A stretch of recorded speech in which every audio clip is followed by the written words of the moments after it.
What's happening, everyone? John Hendrix here with Boot Crew Media, coming at you for another episode of The Drive presented by Royal Honda and Metairie. Well, we had day 4 of Saints training camp. The fans were in attendance. The electric atmosphere was on display. It was hot, all sorts of fun stuff. But let's kind of get right into it and recap some of the happenings from the day. And so let's start with Chris Olave. I think that's probably the first and foremost biggest thing right now to look at, is that with Olave, man, he's really come into his own. So I've really been happy with, just things that we saw at minicamp, seeing that we saw at OTAs and such. And so, look, I think when you look at Chris Olave, he's going to be a huge, important piece of what the Saints like to do traditionally within, the context of their offense and kind of bounce back type things. You have Michael Thomas, you have Jarvis Landry. Speaking of Thomas, he had a rest day today. That was planned.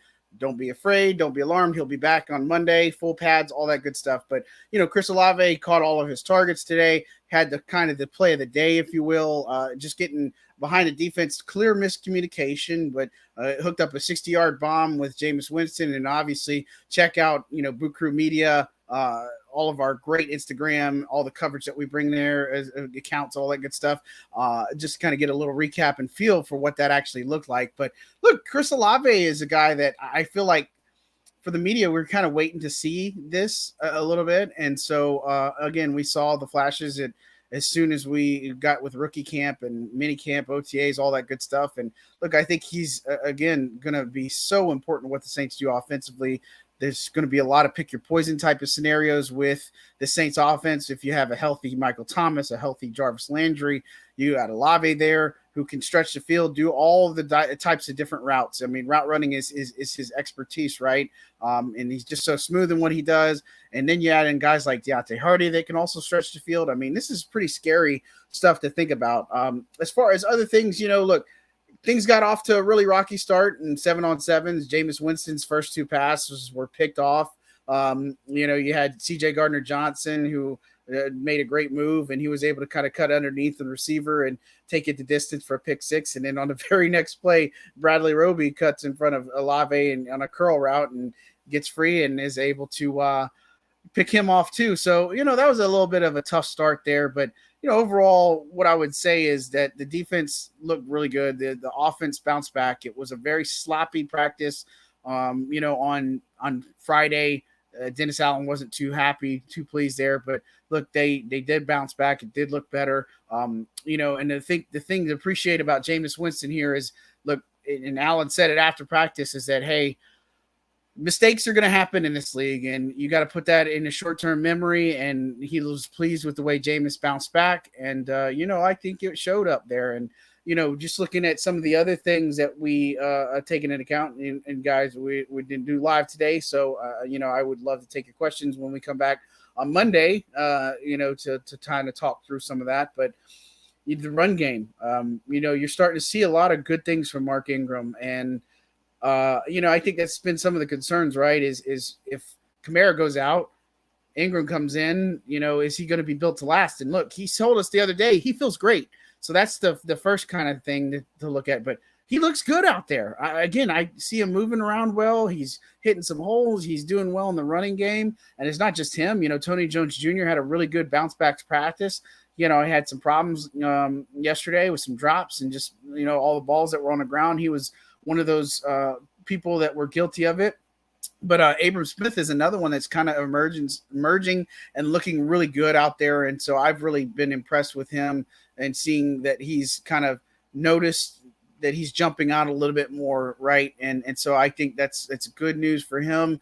Look, just to put it in perspective, fans were there. You get a period of drills, you got stretches, you got all sorts of good stuff. Rebirth Brass Band was out there. They were getting second lines there. I mean, this is crazy, right? I mean, not in the sense of like, the context of like, can you believe this? It's more like just how much New Orleans loves football. And, Dennis Allen even had a short little, I wouldn't say presser, but short little like chat and opening ceremony for fans, whatever you want to call it, like not a pep rally, but just kind of talking through that. And that was cool to see that at the beginning of training camp today with the fans there. So, other things that I think stood out is Will Lutz looked really good, hit all 7 of his field goals today.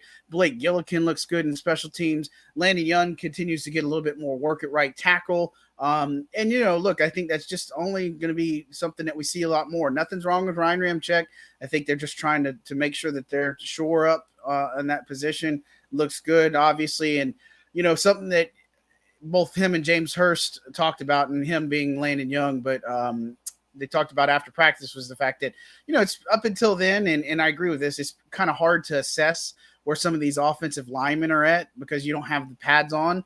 The pads come on Monday, which is what we're all looking forward to, right? And so that's going to be something really cool to see when those first happen, and just to be able to get a kind of a feel for it and really see, guys like Penning have really worked a lot on their pass protection and where they're at. Kind of, you got Landon Young that's up and coming. You've got Trevor Penning, James Hurst, obviously in that mix. And I think the guard position is an area that really needs to look at improving too. But, tons of stuff from training camp. I'd encourage you guys. I wrote all about it. I write all about the observations every single day at Saints News Network, Saints.media, if you want to go on there. And we do some kind of video recaps. But look, biggest takeaways from today is you got the 2 pick sixes, the 2 interceptions, big deals. Jameis Winston bounced back from them. You got Chris Olave, who kind of, I think, stole the show today and showed everybody kind of what we were expecting to see or hoping to see from him. And so we'll get back on Monday. The players are off tomorrow. We're off tomorrow. We're going to enjoy our Sundays too. And so Monday, padded practice. A lot more stuff to talk about. We're just at the early stages of things. And look, when we're back, we're in August, and in less than 2 weeks, we're looking at going to be looking at a preseason game, right, in Houston. And then we'll have Green Bay the week after that. And, we'll be up in Green Bay covering that and covering the games and stuff. So a lot of cool stuff. Be sure to keep tuned to Boot Crew Media for all the latest and greatest, and not just from me. It's from Jack Collada. Chris Rosvoglu is going to do a lot of stuff too. Lala is out there shooting a lot of videos and photos and all that good stuff. So a lot of good coverage. You're going to get a lot of Saints stuff this season. Be sure to hit that like and subscribe button. And again, we want to thank Royal Honda for promoting today's show, sponsoring today's show, not promoting, but we're promoting them, right? But definitely go check them out. And guys, we thank you so much for the support as always. Have a good one. Thanks.